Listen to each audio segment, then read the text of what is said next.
अस्सलामुअलैकुम, welcome back to my channel vlog with Sheema Khan. तो जी कैसे हैं आप सब लोग? आई होप कि आप सब लोग खैरियत से होंगे और जहाँ जहाँ भी होंगे खुश और हेल्दी होंगे। और मेरी यही दुआ है अल्लाह ताला से कि अल्लाह पाक आप सबको और हम सबको हर तरह की नागहानी आफतों, मुसीबतों, बलाओं और बीमारियों से महफूज रखे, आमीन या रब्बुल आलमीन।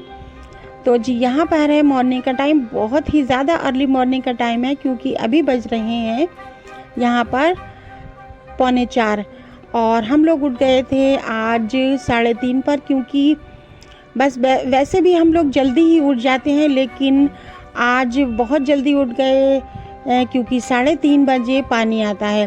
और पानी की तो यहाँ मैंने आपको बताया कि बहुत ज़्यादा प्रॉब्लम है।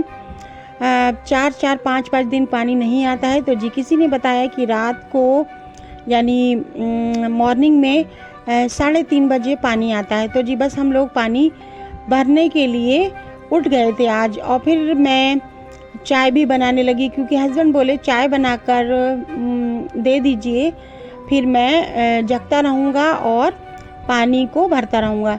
तो जी यहाँ पर बस मैं चाय बना रही थी, अपने लिए भी बना ली मैंने क्योंकि बस मेरा भी मन हो रहा था चाय पीने का। वैसे भी जब भी हम लोग डेली सुबह उठते हैं 5 बजे तो सबसे पहले मेरे हस्बैंड चाय ही मांगते हैं। तो जी बस अभी बाहर बिल्कुल अंधेरा हो रहा था क्योंकि अभी 3:45 का टाइम था। तो देखिए सारा बाहर अंधेरा ही हो रहा है। और आज रात भी पूरी रात लाइट ने बहुत ज़्यादा परेशान किया और लाइट बार बार चली जा रही थी और बहुत ज़्यादा मुझे गर्मी लग रही थी। वैसे तो मौसम अब ठीक हो गया है, रात को इतनी गर्मी नहीं लगती है, लेकिन पता नहीं मुझे क्यों इतनी गर्मी लगती है। शायद इसलिए कि मैं बहुत ज़्यादा मेडिसिन लेती हूँ तो मुझे कुछ ज़्यादा ही गर्मी लगती है और घबराहट लगती है। तो बस आज मुझे ठीक से नींद भी नहीं आई थी। और जी यहाँ पर देखिए मेरी चाय हो चुकी थी रेडी और मैं चाय को अब निकाल रही थी अपने हस्बैंड के लिए और अपने लिए। और पानी भी माशाल्लाह आ रहा था, वरना कई बार ऐसा हुआ है कि हम लोग 3:30 बजे उठ तो गए लेकिन पानी बिल्कुल नहीं आया था। तो जी यहाँ पर मैंने चाय निकाल ली है, अब मैं ये चाय जाकर हस्बैंड को दे दूँगी। तो जी उसके बाद बस हस्बैंड पानी भरकर थोड़ी देर के लिए सो गए थे, लेकिन मुझे बिल्कुल भी नींद नहीं आई। और अब यहाँ पर मॉर्निंग के 7 बज रहे थे तो हस्बैंड ने यहाँ पर दोबारा अपने आप चाय बना ली थी। तो बस मुझे भी उन्होंने थोड़ी सी दी थी। तो जी बस आज ये फर्स्ट डे था ऐसा कि मैंने आज 2 बार चाय पी ली है। और मुझे डर भी लगता है ज़्यादा चाय पीने से क्योंकि गैस्ट्रिक प्रॉब्लम हो जाती है। तो मैं बस एक बार ही सुबह लेती हूँ, उसके बाद मैं चाय नहीं लेती। तो जी यहाँ पर हस्बैंड आज चले गए थे काम पर क्योंकि उन्हें सिटी में जाना था, तो वो जल्दी ही चले गए थे। और आज मुझे चेंज करना है ये अपनी बेडशीट। तो जी मैंने बस बेडशीट हटा दी थी, अब मैं आज यहाँ पर दूसरी बेडशीट बिछा दूँगी। तो जी यहाँ पर देखिए मैं ये देखिए गरम चादर भी हम लोगों ने निकाल रखी है क्योंकि आजकल रात को ठंडा सा हो जा रहा है और हस्बैंड को तो ये गरम चादर ज़रूर ही चाहिए होती है। और वेदर रिपोर्ट यहाँ की ये है कि डेली ही रात को यहाँ पर बारिश होती है और सुबह बहुत ज़्यादा तेज़ की धूप निकल आती है। और आज वेदर रिपोर्ट में दिया था कि 90% बारिश होगी और बहुत ज़्यादा हैवी रेनफॉल होगी, लेकिन आज ऐसा बिल्कुल भी नहीं हुआ, बिल्कुल भी यहाँ पर बारिश नहीं हुई। हाँ, काठगोदाम में बारिश हुई थी क्योंकि मेरी सिस्टर की कॉल आई थी तो वो मुझे बता रही थी। तो जी बेडशीट बिछाने से पहले मैं सोच रही हूँ पहले मैं थोड़ी सी बेड की डस्टिंग वगैरह कर लेती हूँ और मैट्रेस को मैं अच्छी तरह से झाड़ लेती हूँ। ये देखिए ये हमारे डबल मैट्रेस हैं तो ये बीच में से हट जाते हैं और बस मैं इन्हें रोज़ यूं ही ठीक करती रहती हूँ। तो जी बस अकेले बेडशीट बिछाना बस मुझे बहुत ही टिपिकल लगता है क्योंकि बस मेरे साथ हस्बैंड बेडशीट बिछा लेते हैं, लेकिन हस्बैंड जो चले गए हैं काम पर तो मैं यहाँ पर अकेले ही बेडशीट को बिछाऊंगी।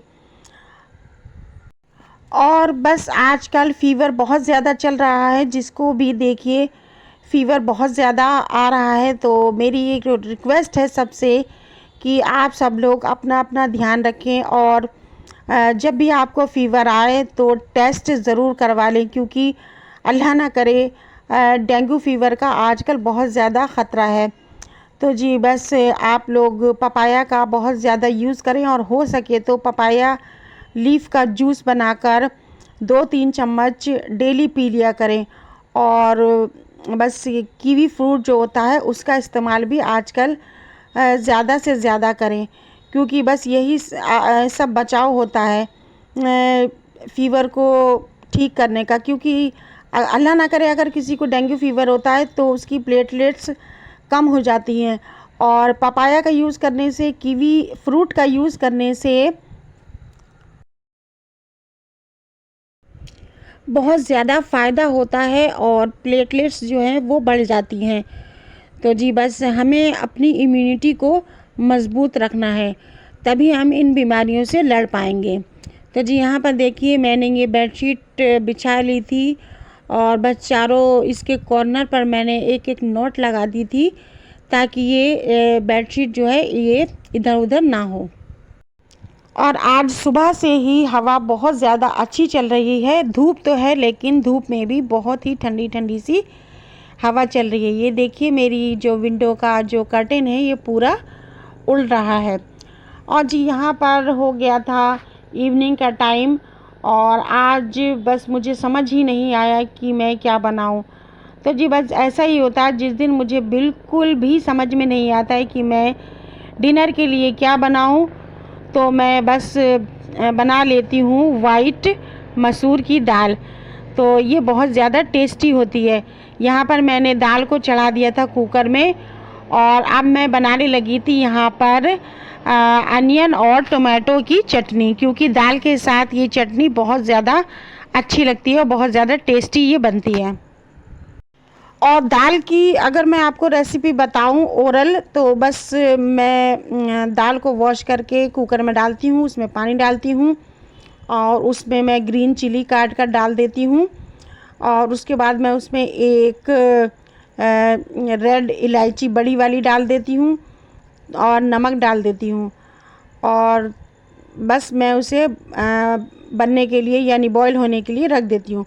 फिर बाद में मैं इसमें लहसुन का छौंका लगा देती हूँ, लहसुन और ज़ीरे का, और रेड चिली जो होती है ड्राई वाली उसका मैं छौंका लगा देती हूँ। तो जी यहाँ पर मेरी दाल बन रही थी, और मैंने यहाँ पर स्टार्ट कर दिया था चटनी बनाना। चटनी के लिए मैंने अनियन काट ली थी, और पैन में ऑयल डालकर मैंने इसमें अनियन को डाल दिया था। तो जी अनियन बस थोड़ी सी जब सॉफ्ट हो जाएगी तो बस मैं इसमें डाल दूँगी टोमेटो, और मैं इसे जब तक पकाऊंगी जब तक हल्के हल्के से टमाटर गल ना जाएं। फिर इसके बाद में मैं इसमें और इंग्रेडिएंट डालूंगी, और जैसे जैसे मैं डालूंगी मैं आपको बताती जाऊंगी। और अगर कभी आप लोगों को भी समझ में ना आए तो क्या बनाएं कि क्या बनाया जाए, तो बस आप लोग एक बार ये दाल और ये चटनी बनाकर ज़रूर देखिएगा, बहुत ज़्यादा टेस्टी बनती है, और एक आपका अच्छा सा मील तैयार हो जाता है। तो जी बस यहाँ पर देखिए दाल में मेरी ये 2 विसिल आ चुकी थी, और उसके बाद मैंने यहाँ पर गैस को ऑफ़ कर दिया था। और ये देखिए टमाटर भी यहाँ पर थोड़े थोड़े से गल चुके थे, तो इसमें मैं अब डाल दूँगी थोड़ी सी ग्रीन चिली, थोड़ी क्या बस मैंने दो ही यहाँ पर ग्रीन चिली डाली थी, क्योंकि इसमें मुझे अभी अदरक लहसुन की चटनी भी डालना थी। और इसमें मैंने डाल दी थी थोड़ी सी सौंफ, इससे इसका फ्लेवर बहुत अच्छा होता है, और ये चटनी बहुत ज़्यादा स्वाद बन जाती है। तो जी यहाँ पर देखिए इन सब चीज़ों को मैं अब अच्छी तरह से भून लूँगी। जब ये अच्छी तरह से भुन जाएंगी तो इसके बाद मैं इसमें लहसुन की चटनी डालूँगी। और लहसुन की चटनी का बॉक्स रख दिया था मैंने फ्रीज़र में, ताकि वो ख़राब ना हो जाए। तो जी वो हो गया है, उसमें जम गई है पूरी बर्फ़, तो मैंने उसे डीफ्रॉस्ट करने के लिए रख दिया है। और तब तक जब तक मेरी यहाँ पर अनियन और टोमेटो अच्छी तरह से भुन जाएंगे फिर मैं इसमें वो चटनी डाल दूँगी। और हाँ, इसमें मैंने थोड़ा सा सॉल्ट भी डाल दिया था।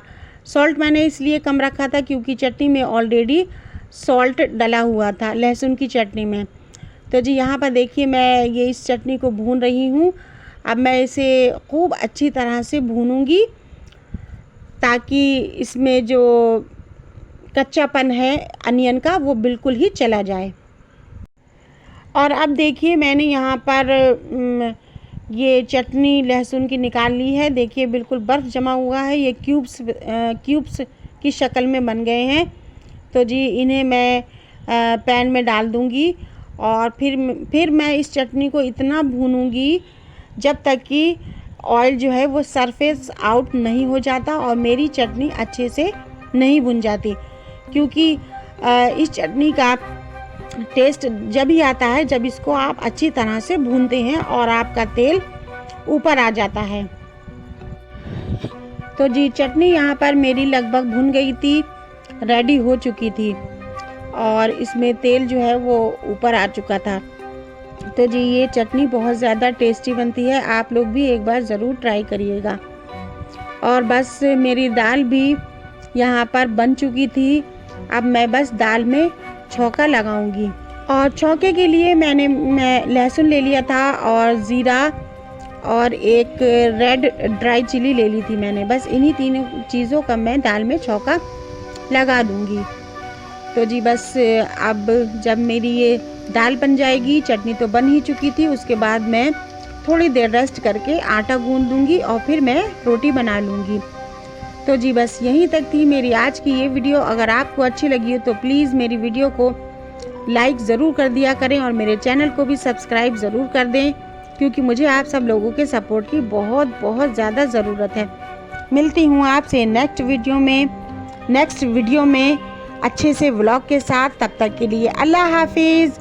अपना ख्याल रखिएगा और अपने अपनों का भी ख्याल रखिएगा और मुझे दुआओं में ज़रूर याद रखिएगा। मैं भी आप सब लोगों को दुआओं में ज़रूर याद रखती हूँ। Thanks for watching.